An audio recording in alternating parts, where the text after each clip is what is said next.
In the interest of saving absolutely everybody's time, I feel like doing a generalized statement to all legacy media inside of the Matrix.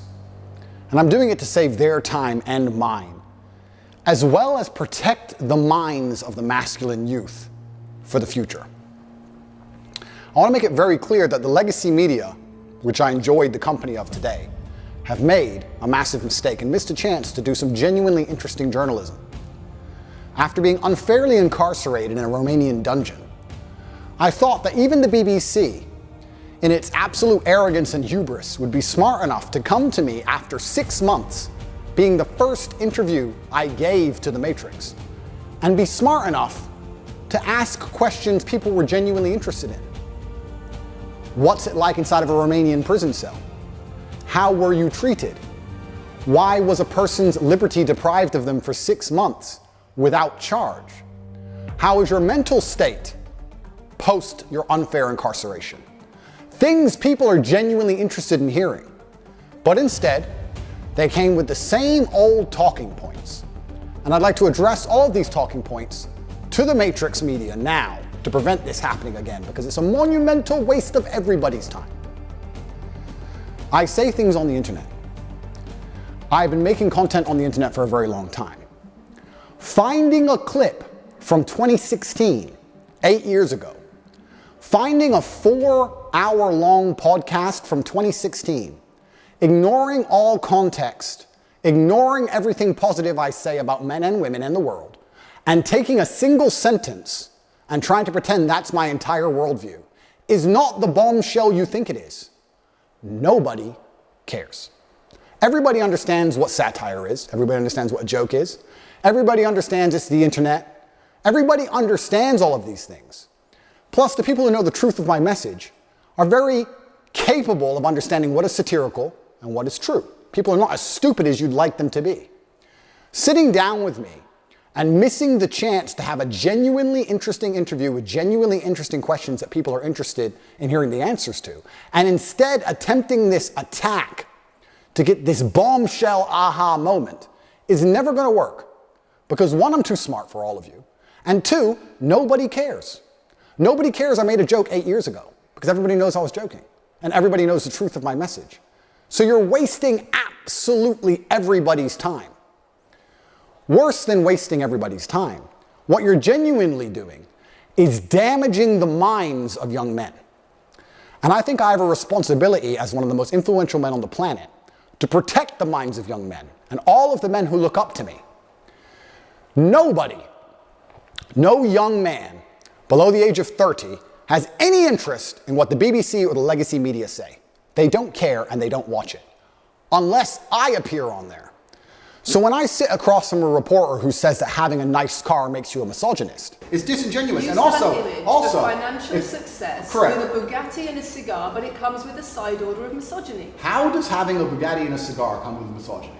Because it's all mixed together in what you teach. I find that to be extremely dangerous rhetoric. I find that to be extremist rhetoric. And I think it's very dangerous for young men to think if they work hard for something in their lives, if they dedicate themselves and they're diligent and hardworking and they try hard, that they'll be a bad person. I hate the idea of a world where a man who dedicates himself to excellence so he can enjoy the finer things in life is criticized and ostracized and called horrible names purely because he's been a hardworking male. And I don't like young men hearing these extremist ideas. And they're only going to hear these extremist ideas if they watch the BBC, which is an extremist organization. And they're only going to watch the BBC if I talk to the BBC.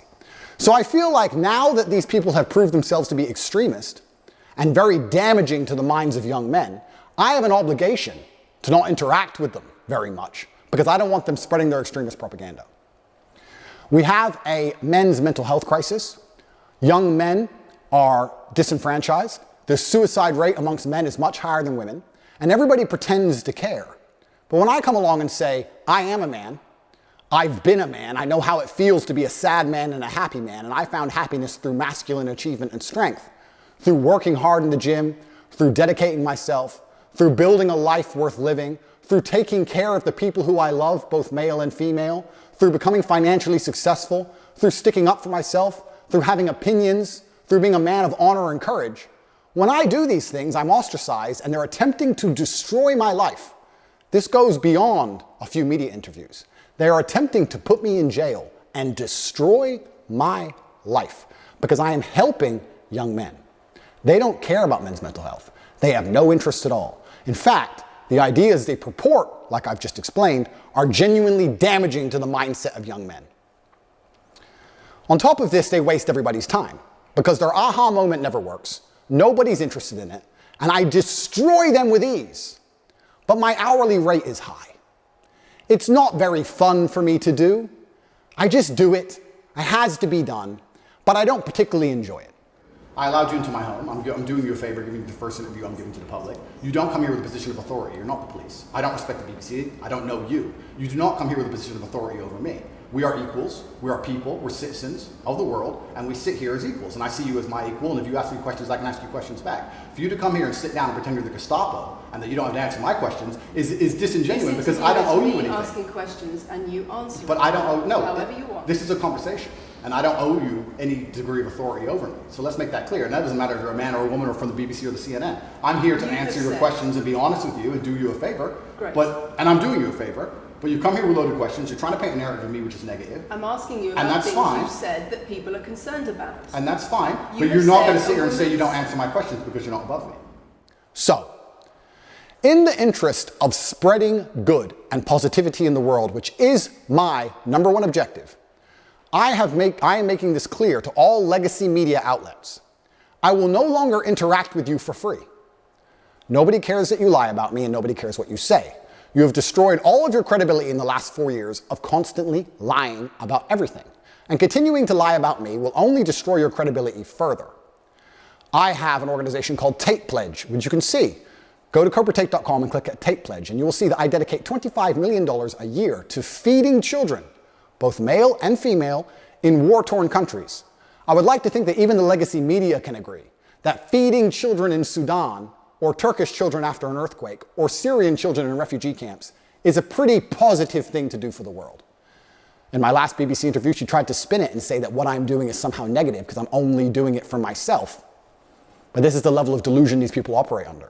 Because some people would look at that and say, okay, so before you got money from attracting people to your website by making controversial comments, but that might have got you into trouble. And so now you're looking for a new market. You're looking for a new market of followers who are attracted by a different sort of persona. I've always done the charity work, so that is obviously incorrect. And I have proof that I've always done the charity work, so you're wrong. Tate Pledge is funded 100% by me. This is my personal money. But I believe if the legacy media is intent on spreading hate, intent on spreading extremist ideologies, which it seems they are, not only the extremist ideology that men shouldn't work hard, but also a bunch of other ones, which I don't need to mention because most thinking people understand what the legacy media is trying to purport on not only the population, but the young children of the world. And what they are trying to push is far more damaging than me saying you should go to the gym. Therefore, I no longer have any interest with interacting with the legacy media for free because I don't want their extremist views shown to young children without doing some good for the world. My fee from this point onwards is $50,000 and a box of chocolates. That is what it is going to cost you to speak to me. If you are from the Matrix, you will give me $50,000 in advance, which will be donated to Tate Pledge, which will be used to feed children in war-torn countries. And you will also bring a box of chocolates to my gate, which I will ingest as I listen to your Matrix propaganda and destroy you. Because I deserve chocolates if I have to put up with you.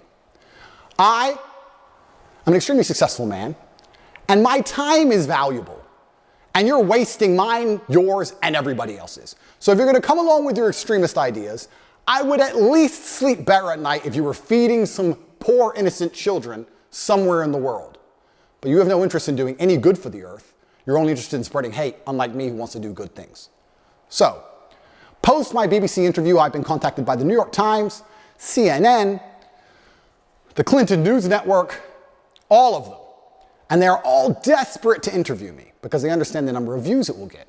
I want to try now, I want to try now. And they all want to try a different version of the same aha moment, not understanding because they're completely detached from reality, that it's not an aha moment and nobody cares. They're not interested, they're not smart enough to look at the board of the chessboard and say, this isn't going to work. Let's ask him questions people actually care about. They're not that smart. So if you want to waste your time and mine, that's what it's going to cost you. $50,000, I managed to procure meals at around 80 cents each, so we'll feed over 60,000 children for wasting an hour of my time, plus a box of chocolates. That is my fee from this point forward. I will still speak to non-matrix media outlets who are interested in the truth, interested in asking interesting questions that people want to hear the answers to. I will still be available to do my own podcasts and tell the truth. But as long as legacy media retain their reputation as peddlers of extremist ideology, I no longer have any interest in promoting them and making them relevant. It's better we allow them to become irrelevant, which they are doing, through their own dishonest actions. I will no longer interact with any of you for free ever again. So, to the 64 journalists who have emailed me so far since the BBC interview, do you have $50,000 in a box of chocolates?